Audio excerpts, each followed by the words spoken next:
Hello, everyone. Welcome back to Talk Grow English. Today's podcast is How to Paraphrase in IELTS Without Memorizing. It's great to be here. And we're tackling a topic that I think genuinely keeps people up at night when they're studying for this exam. Oh, keeps people up at night is not an exaggeration at all. We've got a huge pile of research in front of us today, and it all comes back to this one single recurring nightmare. For anyone who is even thinking about the IELTS exam, there's this big, scary monster, and its name is paraphrasing. It absolutely is the monster under the bed. It's the word that echoes in your head when you're trying to sleep. And you hear it everywhere, don't you? You open a textbook, you watch a video, you talk to a tutor, and it's always the same thing. You have to paraphrase. You must paraphrase to get a high score. But the way students actually go about doing that, well, it often ends up being a complete disaster. A total disaster. I call it the robotic candidate syndrome. The robotic candidate. I love that name, even though it sounds a bit scary. Can you paint a picture for us? What does this candidate actually look and sound like? Well, you have to imagine a student who's just completely terrified of repeating themselves. They have this idea burned into their brain that if they use the word important twice in an essay, they're going to automatically fail. Right. It's like repetition is the ultimate sin. Exactly. So what do? They go and memorize these huge long lists of synonyms. They treat a sentence like it's a math problem, where every single variable needs to be replaced with a bigger, more complicated one. I've totally been there. You're writing something and you think, oh, I can't say people again. That's too simple. So you swap it for, I don't know, individuals. Then you see the word happy and you change it to elated. And that's just the beginning of the problem, because it gets worse. Yeah. You take a perfectly normal phrase like children playing games, and because you're so scared of using simple words, you turn it into something like juveniles engaging in digital interactive entertainment. Juveniles engaging in digital interactive entertainment. That sounds like something from a police report in a sci-fi movie, not an essay about kids having fun. You've hit the nail on the head. That's what we call a Frankenstein sentence. You've stitched together all these different parts and, well, it might be technically alive, but it's a monster. It's robotic, it's unnatural, and to an examiner, it just sounds like you swallowed a thesaurus and you're choking on it.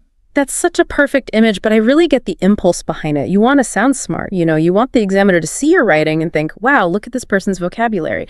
But what you're saying is that this very instinct, the desire to replace every single word, that's actually what's killing your score. It absolutely demolishes it. It fails because it focuses on vocabulary replacement instead of what really matters, which is meaning transfer.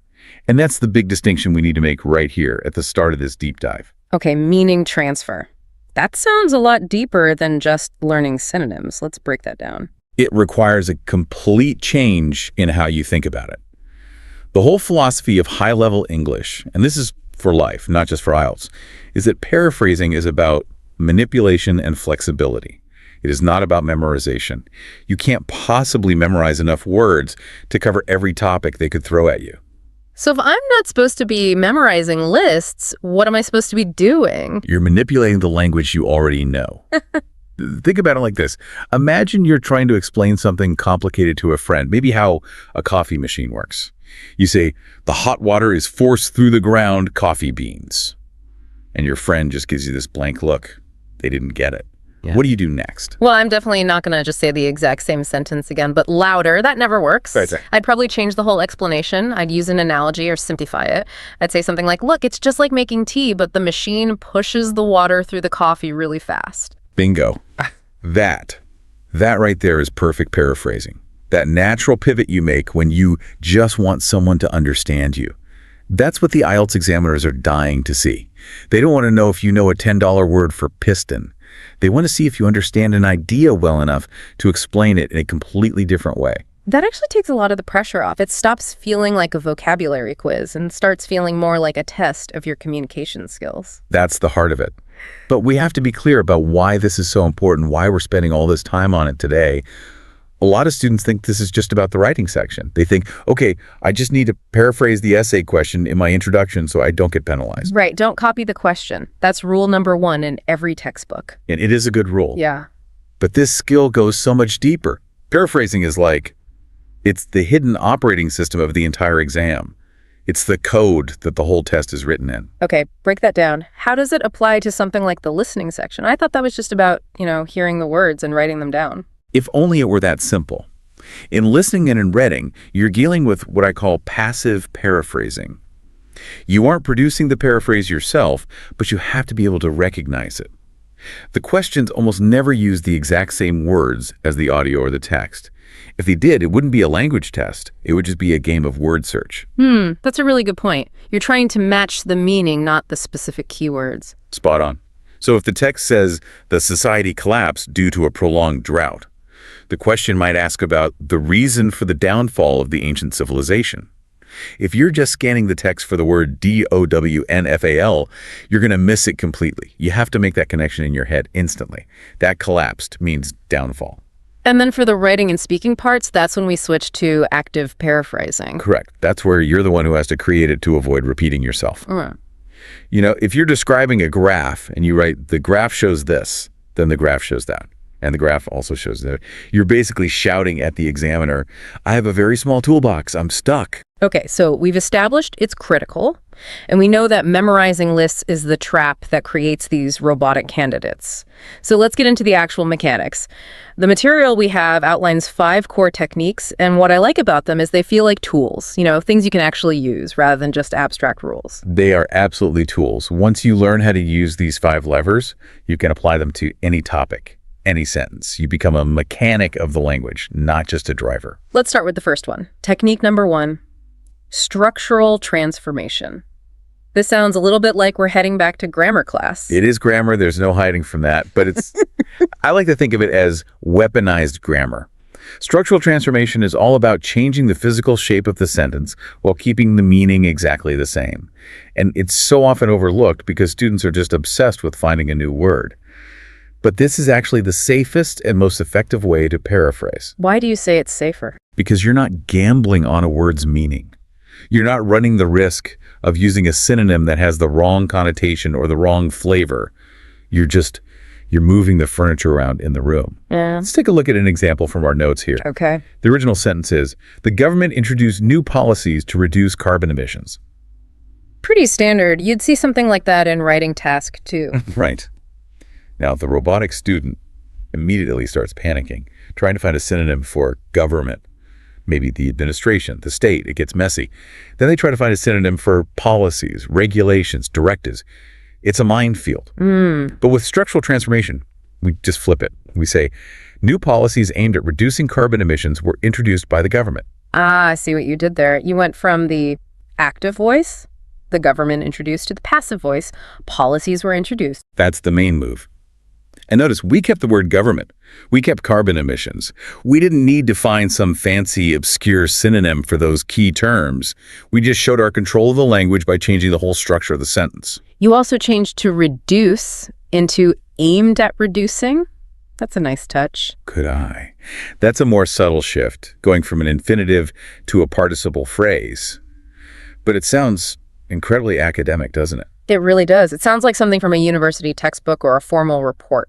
And that's the secret. Academic writing often uses the passive voice because it puts the focus on the action or the result, not on the person doing the action. So by using this technique, you not only paraphrase successfully, but you also make your writing sound more objective and sophisticated. Okay, I like that. Moving the furniture. That's a great way to think about it. Let's move on to technique number 2, word class conversion. This one sounds like you're doing some kind of magic trick. It does feel a bit like alchemy, yeah. Oh! It's about changing a word's part of speech. So turning a verb into a noun or an adjective into an adverb, this is probably my favorite technique because it's so efficient. It hits 2 birds with 1 stone. How does it do that? Because when you change a word's class, the grammar of the sentence has to change around it. It forces you to do a structural transformation automatically. You can't avoid it. Give me an example so I can get my head around it. Okay, let's take this sentence. The company succeeded in expanding its market. Pretty simple. Succeeded is a verb. Expanding is a verb form. Got it. Now let's do the magic. Let's convert those verbs. Succeeded can become the adjective successful, and expanding can become the noun expansion. So now our phrase is the company's successful expansion of its market. Oh, wow. The company's successful expansion. Yeah, that sounds denser, more academic. It's a process called nominalization, turning actions into nouns. It makes your writing sound much more sophisticated. But look at the ripple effect it had on the grammar. Because we used the noun expansion, we had to add the word of. You can't say expansion its market. You're forced to say expansion of its market. So just by changing the type of word, I had to change the sentence structure, which means I've paraphrased effectively without even trying to hunt for a synonym. You've got it. You're still using the core concepts of success and expand, so there's zero risk of changing the meaning. You're just putting the words in a different outfit. That's a really high-yield strategy. Okay, but now we have to talk about the big one. Technique number 3, strategic synonym substitution.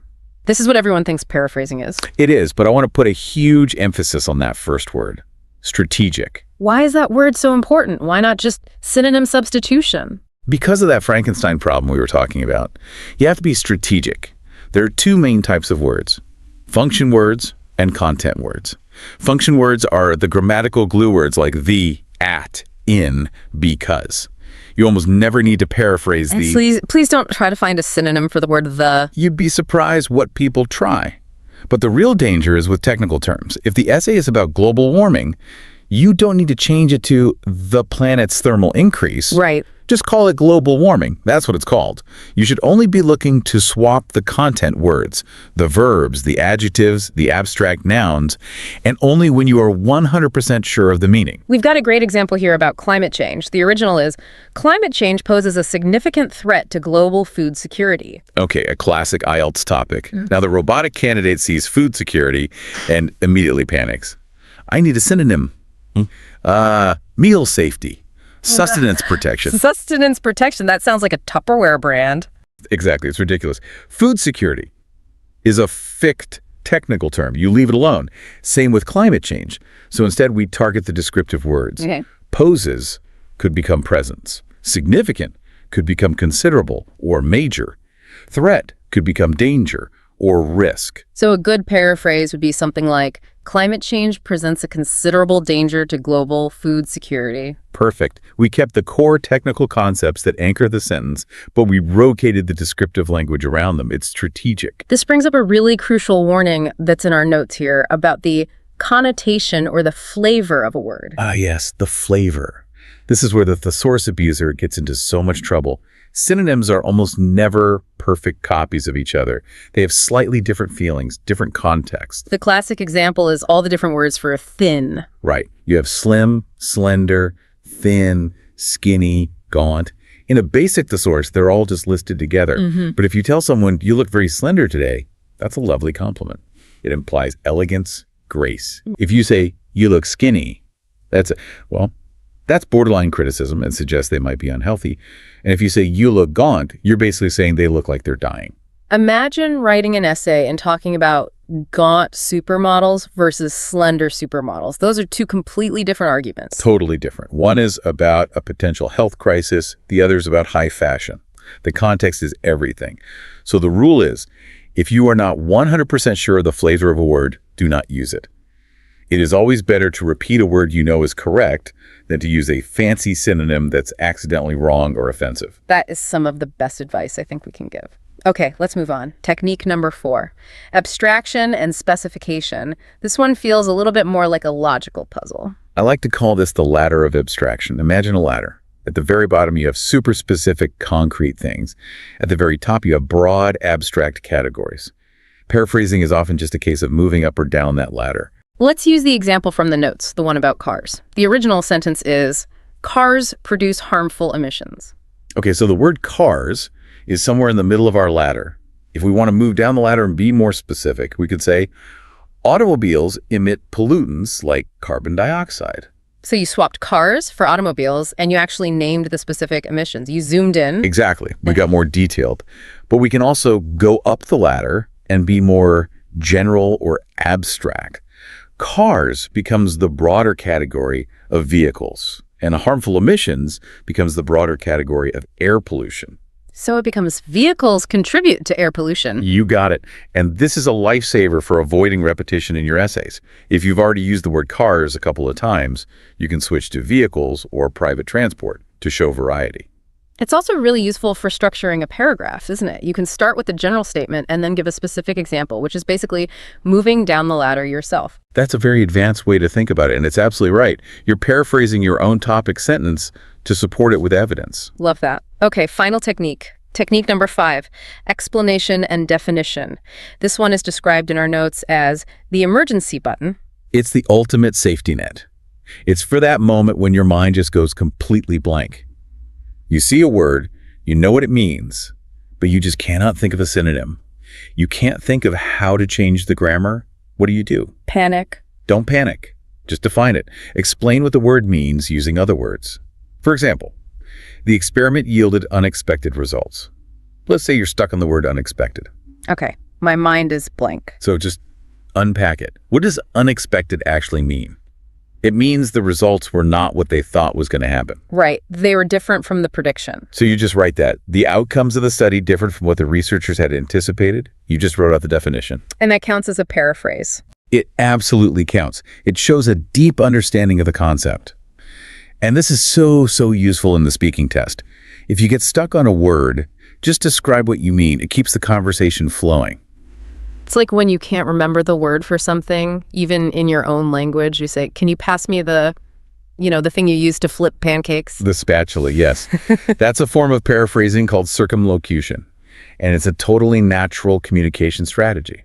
So those are the 5 tools: structure, word class, synonyms, abstraction, and definition. But the real magic, as you said, happens when you start putting them together. The notes here call this the multiplier effect. This is the power move. This is what separates a good paraphrase from a great one. The most natural and effective paraphrasing doesn't just use one of these techniques, it weaves them together seamlessly. It's like a combo move in a video game. Let's break down a really top-tier example to see how it works. Here's the original sentence. Governments should invest more money in public transportation to reduce traffic congestion. Okay, a very standard IELTS essay topic. We've all written about this 100 times. Right. Now listen carefully to this paraphrased version. Listen to how it sounds. Increased government funding for public transit systems could help alleviate traffic congestion in urban areas. Wow, okay, that sounds completely different, but the meaning is identical. And it sounds so much more natural and academic. Let's dissect that. What exactly happened there? Okay, let's break it down. First, we used synonyms. Money became funding, and public transportation became public transit systems. Right, so that's technique 3. Yep. Second, we used word class conversion. The verb invest became the noun funding. Ah, technique 2. Third, we changed the structure. The original sentence had, government should invest. Our new sentence starts with the noun phrase, increased government funding. That's technique 1. And you also softened it a bit. You went from should invest to could help alleviate. That's a more advanced move, yeah. And finally, we used specification. We added the phrase, in urban areas, because that's usually where traffic congestion is a problem. That's technique 4. So that one sentence used 4 out of the 5 techniques all at once. And that's why it sounds so good. It doesn't sound forced.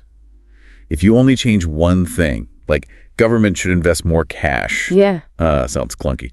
But when you transform the structure, the word class, the vocabulary, and the level of detail, all at the same time, you create something new and sophisticated. That's the goal right there. It sounds effortless, even though there's a lot going on under the surface. And the more you practice using these tools one by one, the more intuitive it becomes to start combining them without even thinking about it. Okay, I want to switch gears now and talk about how to apply these strategies to the specific sections of the IELTS test. Because as we said, it's not the same for every part. Let's start with reading. You called this the recognition game. Yes. In the reading section, you are a detective. You're not writing the paraphrase, you are hunting for it. You have to find the suspect.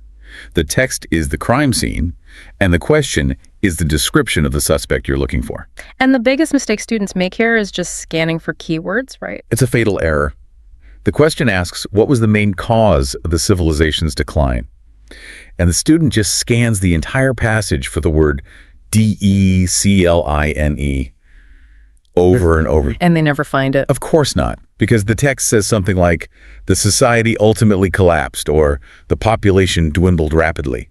You have to go into the test with a prediction mindset. When you read the question before you even look at the text, ask yourself, how else could they say decline? So you're basically preloading your brain with potential synonyms before you even start reading. Exactly. You're priming your brain to look for collapse, downfall, dwindled. And you also have to watch out for structural traps. The test writers love to reverse the cause and effect to trick you. The text might say, a sudden increase in tourism caused significant damage to the ancient ruins. Then the question might ask, the ancient ruins were damaged as a result of. So if you're not paying attention to the grammar, you might just match the words damage and ruins, but completely miss what caused what. And you get the answer wrong because you didn't notice they used the passive voice to flip the sentence around. It's a classic IELTS trick. What about listening? That seems even more difficult because it's happening in real time. You can't pause the audio to think about it. It's definitely high pressure. Yeah. But the strategy is the same. You have to predict. You get that little bit of prep time, those 30 seconds before the audio starts. Use every single one of them. So if the question says the maximum number of participants is... Don't just stare at the words. Think, okay, how could they say this? They might say, the course is capped at, or it's limited to, or we can take no more than. So that when you hear the speaker say, we can take no more than 12 people, your brain immediately lights up. Exactly. You were listening for the concept of a maximum number, not the specific words. There's a brilliant example in the notes about a library renovation. Oh yeah, this one's tricky. The audio says, the main library will be closed for refurbishment from the 15th to the 30th of June.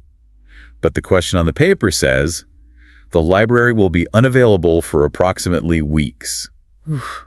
That's a paraphrase that involves math. It's a multi-step process. First, you have to connect closed with unavailable. Then you have to calculate that the 15th to the 30th is about half a month, which is 2 weeks.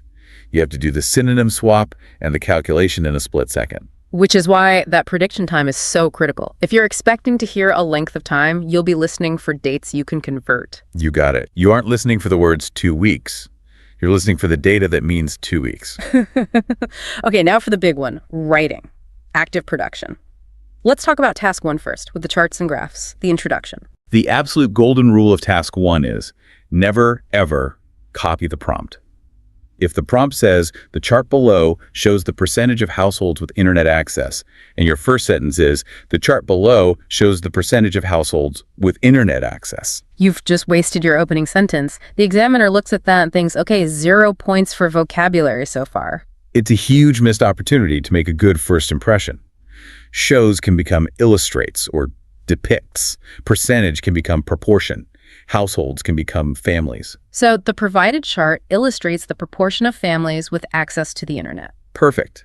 It immediately sets a sophisticated tone. It tells the examiner, I am in control of this language. And then, throughout the body of your answer, you have to vary your trend language. Don't just say increased 5 times. Use rows, saw growth, there was an upward trend, climbed. Right. Show them your whole toolbox, not just one hammer. And what about for task 2, the essay?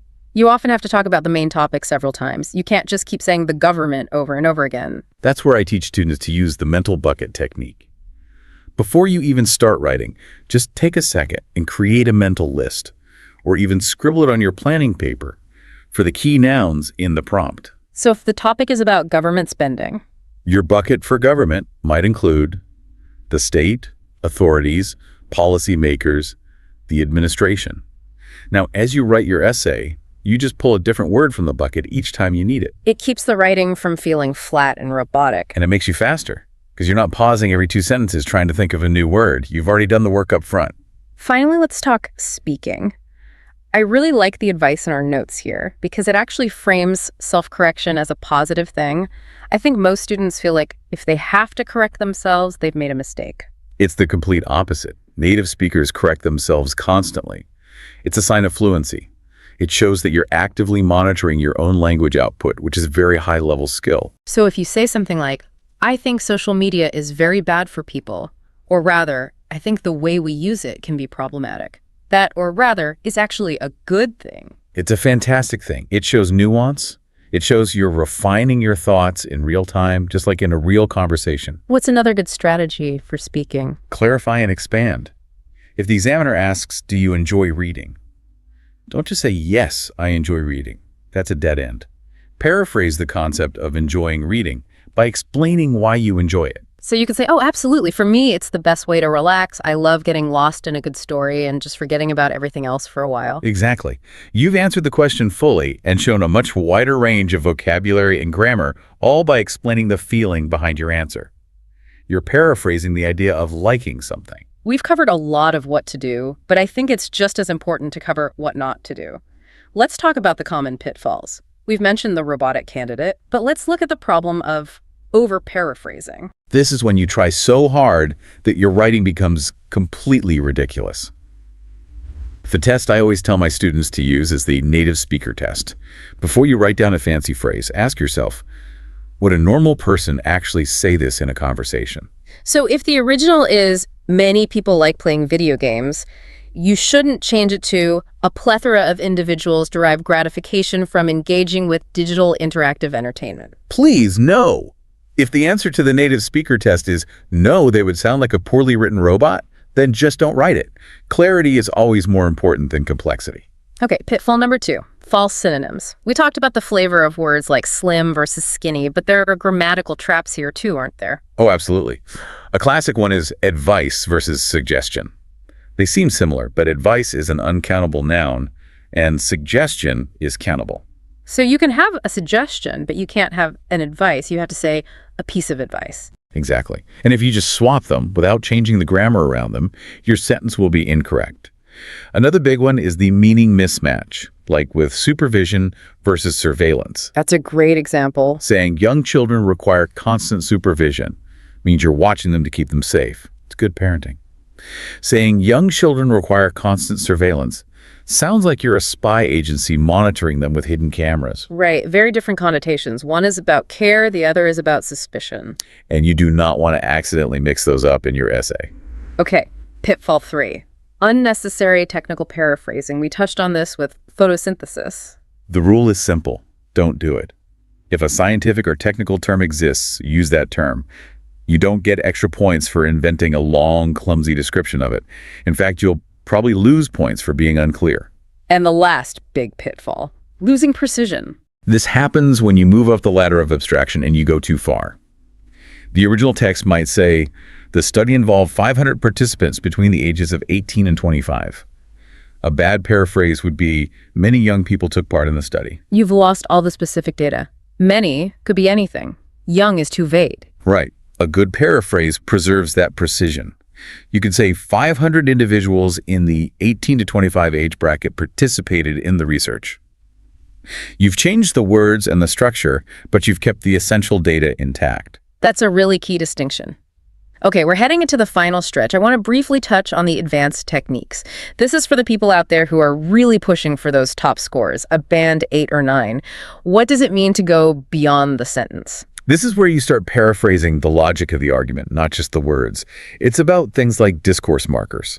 So instead of using a simple connector like therefore every time, you can use a whole phrase that means the same thing.